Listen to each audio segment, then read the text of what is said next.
ఓం భూర్భువస్వః తత్సవితుర్వరేణ్యం భర్గో దేవస్య ధీమహి ధియో యో నః ప్రచోదయాత్. ఓం అసతో మా సద్గమయ తమసో మా జ్యోతిర్గమయ మృత్యోర్మా అమృతంగమయా. ఓం సహనావవతు సహనౌ భునక్తు సహ వీర్యం కర్వావహై తేజస్వినావధీతమస్తు మా విద్విషావహై. ఓం శాంతి శాంతి శాంతి. గురుభ్యో నమః. సర్వేభ్యో నమో. అందరికీ నమస్తే. మనం సాంఖ్య దర్శనంలో తృతీయ అధ్యాయంలో ఉన్నాము. సూక్ష్మ శరీరం అంటే ఏంటో తెలుసుకునే ప్రయత్నం చేశాము. అయితే ఈరోజు మన సూత్రం ఏమిటి అంటే, సప్తదశైకం లింగం అంటే ఏం తెలుసుకున్నాము? ఏకాదశ ఇంద్రియాలు, పంచ తన్మాత్రలు, ఇంకా అహంకారము,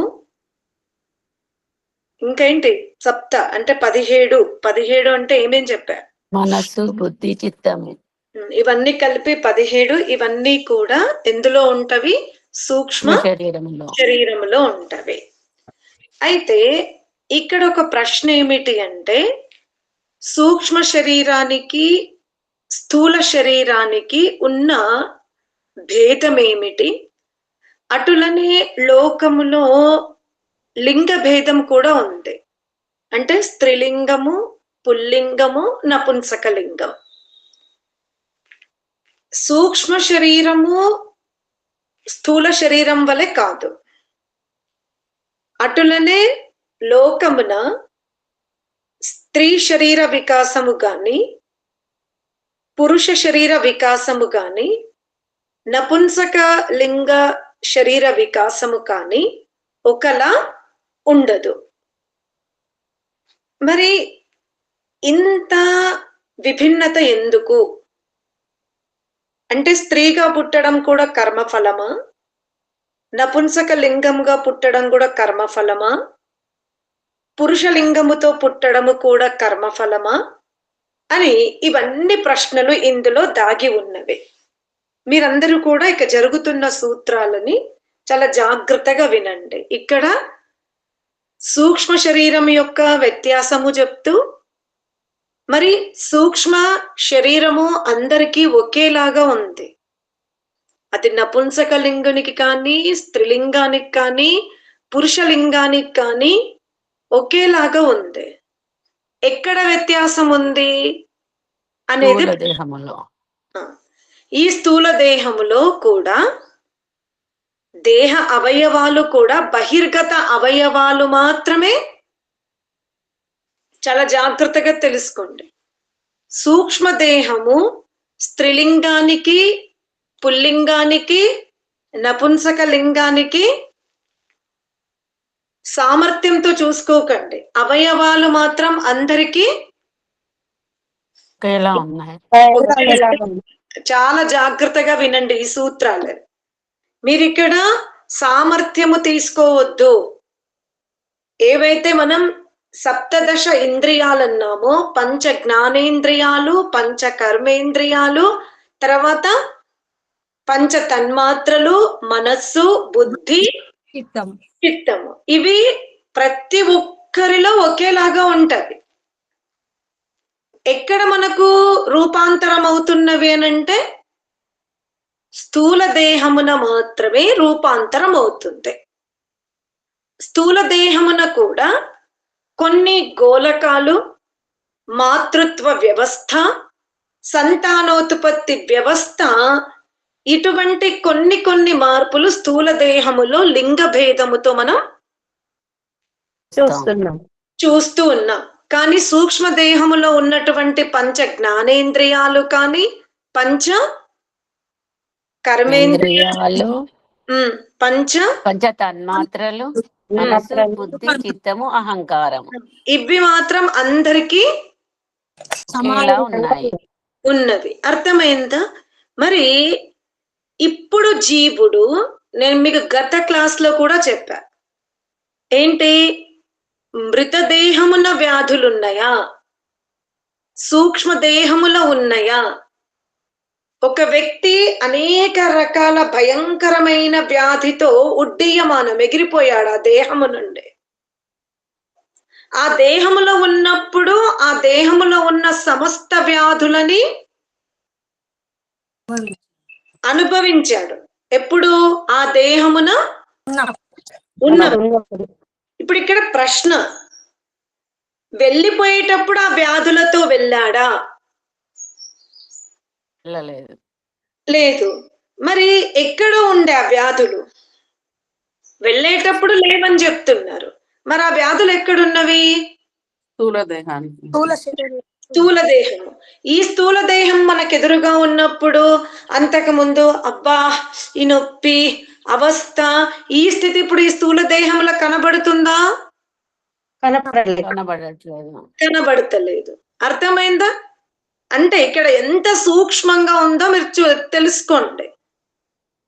ఏమిటి రహస్యము? స్థూల దేహంలో వ్యాధులు ఉన్నాయా అనంటే అవును అంటున్నా.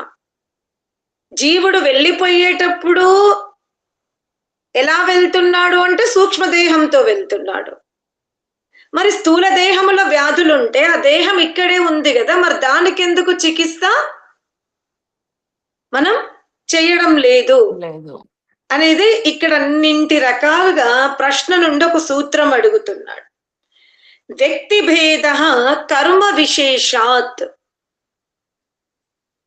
ఏమిటి అంటే ఈ స్త్రీలింగము కానీ పుల్లింగము కానీ నపుంసక లింగము కానీ వ్యాధిని అనుభవిస్తున్నానన్న భావన కానీ, నేను చాలా సంతోషంగా ఉన్నాను అన్న భావన కానీ, ఈ విచారణ అంతా ఎక్కడ జరుగుతుంది?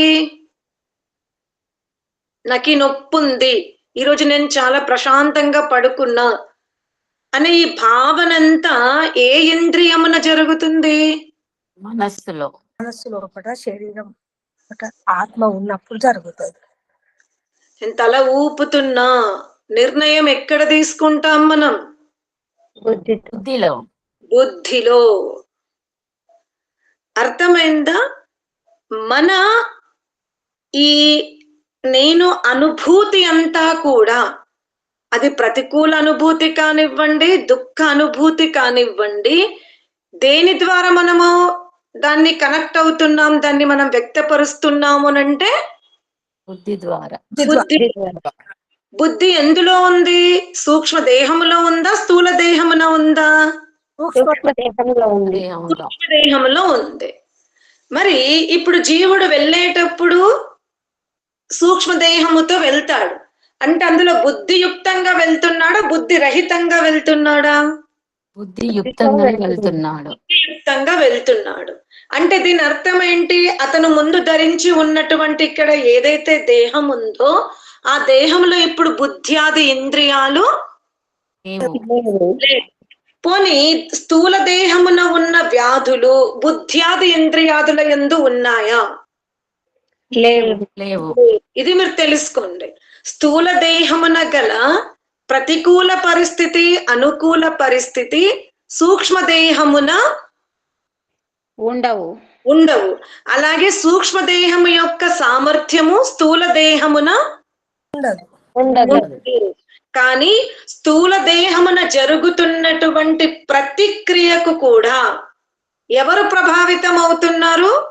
బుద్ధి. ఆ బుద్ధి ఎవరిని ప్రభావితం చేస్తుంది?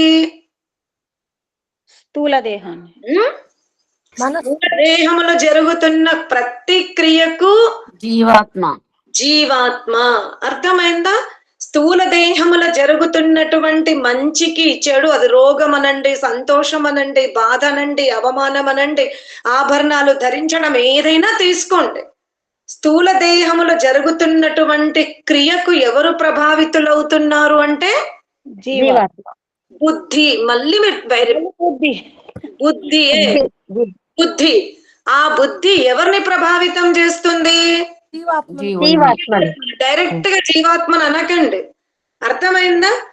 స్థూల దేహములో జరుగుతున్నటువంటి క్రియకు ప్రతిక్రియ ఎవరు చేస్తున్నారు? బుద్ధి.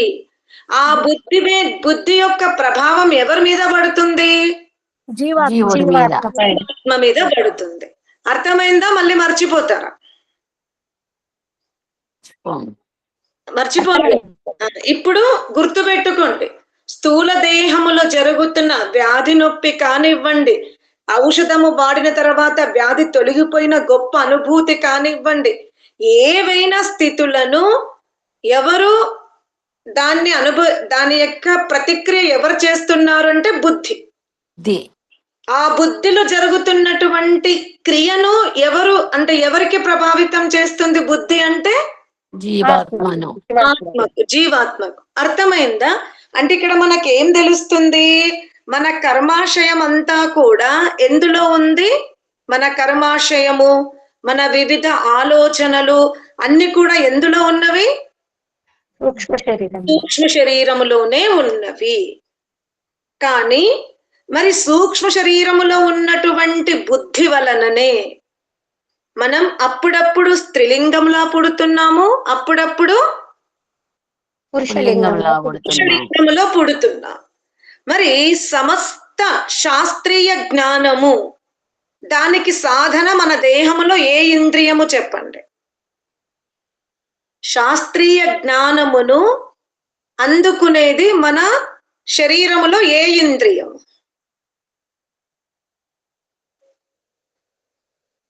ఎంతసేపు వాగినాక మళ్ళెందుకు కన్ఫ్యూజన్?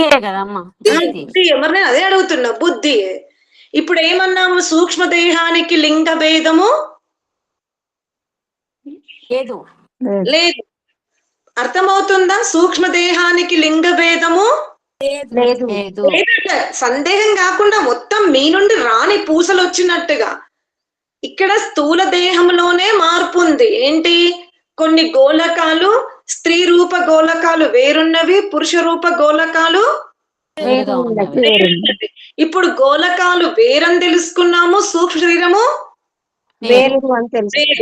ఇప్పుడు బుద్ధి దేనికి సంబంధించింది? స్థూల దేహానికి సంబంధించిందా, సూక్ష్మ దేహానికి సంబంధించిందా? అర్థమైందా? శాస్త్రీయ చర్చ అది వినడం కానీ, చదవడము కానీ, శాస్త్రీయ కర్మలు కానీ మనం దేని నుండి చేస్తున్నాము? బుద్ధి నుండి చేస్తున్నాం. కాబట్టి ఇది స్త్రీ మాత్రమే చెయ్యాలి, ఇది స్త్రీ మాత్రమే వినాలి, ఇది పురుషుడు మాత్రమే వినాలి అనే వ్యత్యాసము పరమాత్ముడు తన శాస్త్రమునందు ఇవ్వలేదు. దీన్ని ఎవరు విభజించారు? ఇప్పుడు పరమాత్ముడు. మనుష్యులే. పరమాత్ముడు ఎందుకు విభజించలేదు? ఇది స్త్రీలకు సంబంధించిన జ్ఞానము, ఇది పురుషులకు సంబంధించిన జ్ఞానము అనేది పరమాత్ముడు ఎందుకు విభజించలేదు? సూక్ష్మ శరీరం అందరికి ఒకటే కాబట్టి. అర్థమైందా? సూక్ష్మ శరీరము అందరికీ ఒక్కటే, దానికి స్త్రీలింగ పుల్లింగ భేదాలు లేవు. జ్ఞానమును రక్షించుకోవాలన్నా, జ్ఞానమును అర్జింపజేసుకోవాలన్నా ముఖ్య సాధనం ఏముంది? బుద్ధి. కాబట్టి బుద్ధి స్త్రీలింగము కాదు, బుద్ధి నపుంసకలింగము కాదు, బుద్ధి పురుషలింగము కూడా కానీ వ్యవహారములో అప్పుడప్పుడు మనం బుద్ధిని స్త్రీలింగముగా వర్ణిస్తూ ఉంటాం. కానీ నిజముగా ఏకాదశ ఇంద్రియాలు లేదా సప్త దశ ఇంద్రియాలు స్త్రీలింగము కావు, పుల్లింగము కాదు, నపుంసక లింగము కూడా కాదు. అవి ప్రకృతి ధర్మాలే, అవి ప్రకృతి సాధనాలే. అందుకనే శాస్త్రోపదేశము మాత్రం, శాస్త్రీయ కర్మలు మాత్రం ఎక్కడ స్త్రీకి పురుషునికి విభాజన లేదు. లేదు. మరి ఈ విభజన ఎవరు చేశారు? లోక్య వ్యవహారములో చేయబడి ఉంది. ఎందుకు? స్థూల దేహము యొక్క నిర్మాణము కాస్త ఏంటి, పురుష సమాజం అన్నప్పుడు ఒకలాగా ఉంది స్థూల దేహ వ్యవస్థ, స్త్రీ జాతి అన్నప్పుడు ఒకలాగా ఉంది, నపుంసక జాతి అన్నప్పుడు ఉంది. అంటే ఈ జాతి భేదము సామాజిక వ్యవస్థ కొరకు మాత్రమే ఉన్నది. ఇది జ్ఞానానికి సంబంధించిన వ్యవస్థ కాదు, కేవలం సామాజిక వ్యవస్థ. అందుకనే శాస్త్రములో శస్త్ర విద్య కానివ్వండి, విమాన విద్యలు కానివ్వండి, ఏ రకమైన విద్య అయినా సరే పతితులకు కూడా ఇవ్వమని వేదం చెప్తుంది. ఎందుకు అంటే సూక్ష్మదేహం అందరిది సమానమే. అది నా పుల్లింగం, అది నా స్త్రీలింగం, అది నా నపుంసక లింగం. అర్థమైందా? మరి ఇప్పుడు ఈ స్థూల దేహములో జీవుడు సుఖ దుఃఖాలకు అధిపతిగా ఉన్నాడు. అంటే ఎందుకు సుఖ దుఃఖాలకు అధిపతిగా ఉన్నాడు అని అంటే, జీవుడు తన సామర్థ్యము కంటే ఎవని చేతిలో ఎక్కువ సామర్థ్యం ఇచ్చేశాడు? ఇంద్రియాలకు. అంటే ముఖ్యంగా బుద్ధి. అర్థమైందా? ఇంద్రియాలు అనంటే ఇంకా ప్రధానంగా బుద్ధి. అంటే ఇప్పుడు మనకేమర్థమైంది? ఈ శరీరానికి బుద్ధి అధిష్టానమైనప్పుడు జీవుడు బలహీనమవుతున్నాడు. జీవుడు అధిష్టానంగా ఉన్నప్పుడు సమస్త ఇంద్రియాలు వశంలో ఉంటున్నాయి. అంటే మన వ్యవహారములో భోగాయతన ప్రవృత్తి ఎక్కువ ఉంది అని అంటే మనం ఎటువైపు ఉన్నాము? ప్రకృతి వైపు ఉన్నాము. అంటే ఎవరు ఏది అధిష్టానంగా ఉంది? బుద్ధి అధిష్టానంగా ఉంది. ఆధ్యాత్మిక ప్రవృత్తి ఎక్కువ ఉంది అని అంటే ఆత్మ వైపు అంటే ఆత్మ అక్కడ రాజ్యం వెళ్తుంది. ఇప్పుడు చెప్పండి, ఎవరు నిజముగా ధన్యులు? భోగాయతనము గురించి ఆలోచించే మానవ సమూహము గొప్పదా? కేవలం ఆత్మస్వరూపముతో సమస్త సప్తదశ ఇంద్రియాలను తన ఆధీనములో పెట్టుకొని జ్ఞాన మార్గములో ఉన్నటువంటి మానవ సమాజం గొప్పదా? జ్ఞాన మార్గంలో ఉన్నటువంటి మానవ సమాజం గొప్పది. కానీ మనం ఎలా అంటే, ఒక తండ్రి 2 చిలుకల్ని పెంచి ఒకరింట్లో పెంచడానికి ఇస్తే వాడు కసాయివాడు ఉంటాడు, ఇంకొకరింట్లో పెంచుకోమంటే బ్రాహ్మణుడు ఉంటాడు. బ్రాహ్మణ చిలుకనేమో, అయ్యగారు కూర్చోండి, మా అయ్యగారు అండి పూజలో ఉన్నారండి, నీళ్ళు తాగుతారా అండి అని అంటది. కసాయివాడింట్లో పెరిగినటువంటి చిలుకనేమో, అరే పట్టండ్రా, తాళ్లతో కట్టేయండ్రా, నరకండ్రా అంటది. అలా మనము కూడా ఒక బట్టి కొట్టేసాం. ఏంటి? భోగాయతన జీవితము, ఆధ్యాత్మిక జీవితం. కానీ మన ప్రవృత్తి అంతా ఎటువైపు ఉంది? వైపే ఉంది. అందుకనే ఏమంటున్నాడంటే, మరి ఈ జీవుల యొక్క కర్మఫలం అంతా కూడా ఎక్కడ ఉంది? మనం ఎక్కడ రాసుకుంటున్నాం మన కర్మఫలాన్ని? ఇప్పుడు చెప్పినటువంటి క్లాస్ లో దేన్ని మనం ప్రధానంగా పెట్టామో దాన్ని దృష్టిలో పెట్టుకుని మన పూర్వజన్మ కర్మఫలం అంతా ఎక్కడ స్టోరేజ్ అయి ఉంది? బుద్ధిలో. బుద్ధిలో.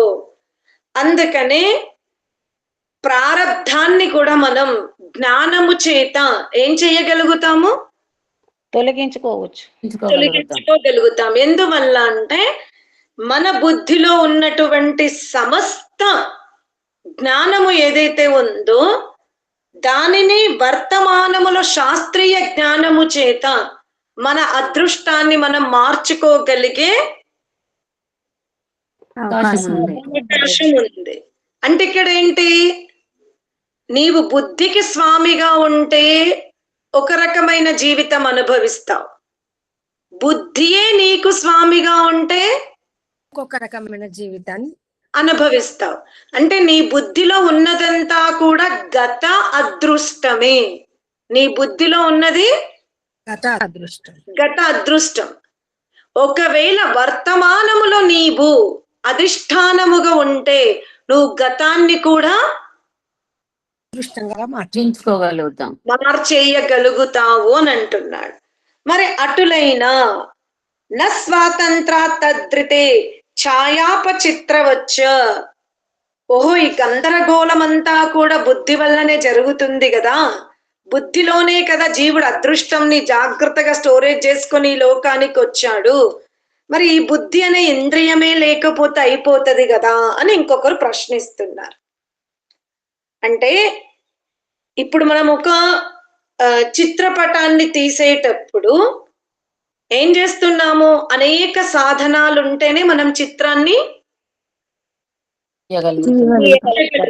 అందులో ఏ మిస్టేక్ ఉన్నా కూడా ముందుకు చిత్రం రాదు. అటులనే జీవుడు కూడా తన శక్తులన్నింటినీ కూడా విడుదల చేసుకోవాలి అంటే, తన స్వరూపాన్ని స్పష్టంగా జీవుడు తెలుసుకోవాలి అంటే అతనికి పరమాత్ముడిచ్చిన ఈ సప్తదశ ఇంద్రియాలు వ్యర్థమైనవి. ఏమైంది? వ్యర్థమైనవి కాదు. కానీ వాటి వల్ల దుఃఖం ఎందుకు అనుభవిస్తున్నాడు? అవి వ్యర్థమైనవైతే కావు, అవి చాలా శక్తివంతమైనవి ఆ ఇంద్రియాలన్నీ కూడా. కానీ ఆ ఇంద్రియాల వల్ల కూడా మనం ఏం అనుభవిస్తున్నాము? దుఃఖం అనుభవిస్తున్నాం. ఎందువలన అంటే అజ్ఞానమే. మనం స్వీకరించట్లేదు పరిస్థితిని. ఆ బుద్ధిలో పూర్వం ఉన్నదాన్నే నెమర వేసుకుంటున్నాము. కానీ వర్తమానములో సాధు సంతువుల సంపర్కములోకి వెళ్ళి ప్రకృతికి దగ్గరగా కూర్చుని జీవితాన్ని మనం శాంతమయముగా చేసుకోవడం లేదు అంటాడు. ఆ తర్వాత ఏం చెప్తాడు అంటే, ఇప్పుడు మూర్తత్వేపి న సంఘాత్ యోగాత్ తరణీవత్. ఇప్పుడు సూర్యుడు, తరుణి అంటే సూర్యుడు, సూర్యుని యొక్క ప్రకాశము మీ దేహమున ఏ దేహం వరకు వర్తిస్తుంది అంటారు?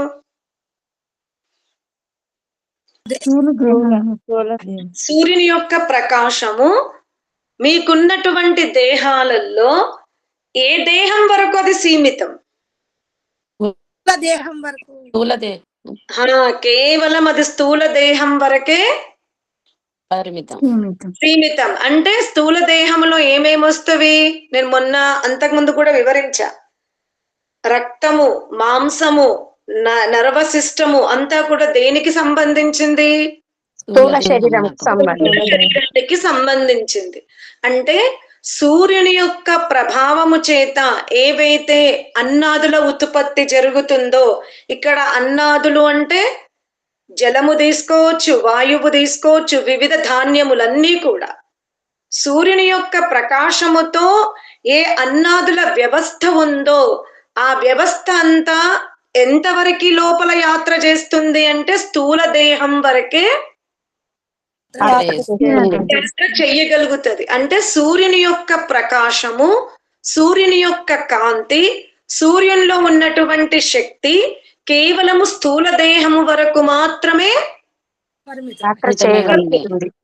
మరి ఇప్పుడు సూక్ష్మ దేహములో కూడా ఆదిత్యుడు కావాలి.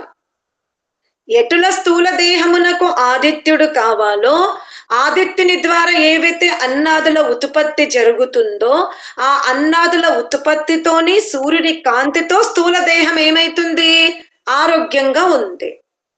మరి అటులనే సూక్ష్మ దేహము కూడా ఆరోగ్యంగా ఉండాలి అంటే ధ్యానం అక్కడ కూడా పరమాత్ముడనే ఆదిత్యుని ప్రకాశం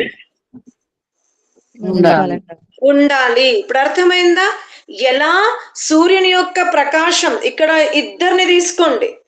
ఒకటి పరమాత్మ తత్వం అనే సూర్యుడు, ఇంకోటి మనం రోజు ప్రతినిత్యము ఉదయిస్తున్న సూర్యుడు. ఒకవేళ నక్షత్ర మండలములో ఉదయిస్తున్న సూర్యుని కాంతి గనక మనం ఆస్వాదించకపోయినా సూర్యుని కాంతి ద్వారా ఏదైతే అన్నాదుల ఉత్పత్తి జరుగుతుందో వాటిని స్వీకరించకపోతే ఏ దేహము రోగమయం అవుతుంది? రోగమయం అవుతుంది. పక్కన కచ్చానా? పక్క. అటులని సూక్ష్మదేహమున కూడా పరమాత్ముని యొక్క ప్రకాశము జరగకపోయినా, పరమాత్ముని ద్వారా ఉపదేశింపబడిన వేద జ్ఞానము వినడము వినిపించడము జరగకపోతే, సూర్యుడు వేరు, సూర్యుని ద్వారా ఉత్పన్నమైన అన్నాదులు వేరు. అంటే మనకు సూర్యుడు కావాలి, సూర్యుని ద్వారా ఉత్పన్నమైన అన్నాదులు కావాలి. ఇవి రెండు ఉంటేనే ఏమవుతుంది? స్థూల దేహం ఆరోగ్యంగా ఉంటుంది. ఇక్కడ క్లియర్ అయిందా? ముందుకెళ్ళనా?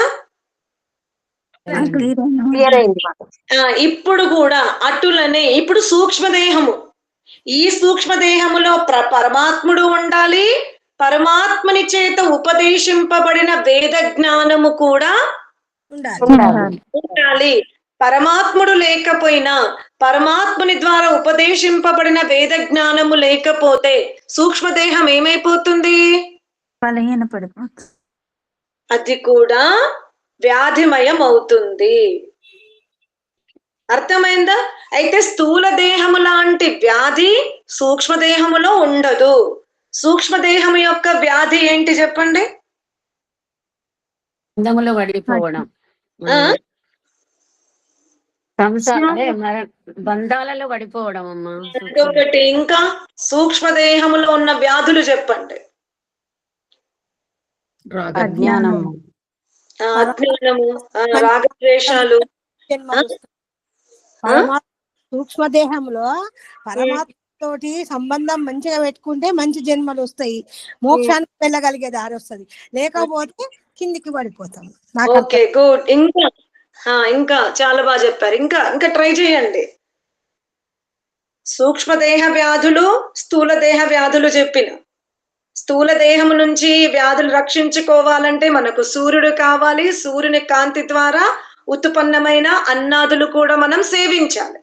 అప్పుడే స్థూల దేహం జాగ్రత్తగా ఉంటది. స్థూల దేహంలో గోలకాలు అని చెప్పిన మజ్జ, రక్తము, మాంసము, నాడులు, అస్థులు, ఇవన్నీ ధాతువులు, ఇవన్నీ కూడా స్థూల దేహానికి సంబంధించాయి. సూక్ష్మదేహములో పంచ జ్ఞానేంద్రియాలు, పంచ కర్మేంద్రియాలు, పంచ తన్మాత్రలు, బుద్ధి, చిత్తం, అహంకారం. ఈ సప్తదశ ఇంద్రియాలకు పరమాత్ముని యొక్క ఉపదేశము కావాలి, పరమాత్ముని యొక్క కాంతి కూడా కావాలి. దొరకకపోతే ఇంకా ఏమేం జరుగుతుంది? వ్యాధి బుద్ధి, చిత్తము, మనసు అన్ని కూడా బలహీన పడిపోతాయి. అరే బలహీనం అవుతావి ఏంటి? అక్కడ బలహీనం అవ్వడం అంటే ఏంటి? మంద బుద్ధి అవుతుంది, జ్ఞాన మార్గం తెలుసుకోరు, అంటే అజ్ఞానంతో ఉంటారు, మనసు మన చేతుల్లో ఉండదు. ఇంకా మనసులో మన ఆయుధంలో ఉంచుకోకుండా ఇంద్రియాలకు వశీభూతులం అవుతుంటాము. ప్రకృతి వైపే ఆకర్షణ ఎక్కువ ఉంటుంది, పరమాత్మని వైపు తక్కువ ఉంటుంది.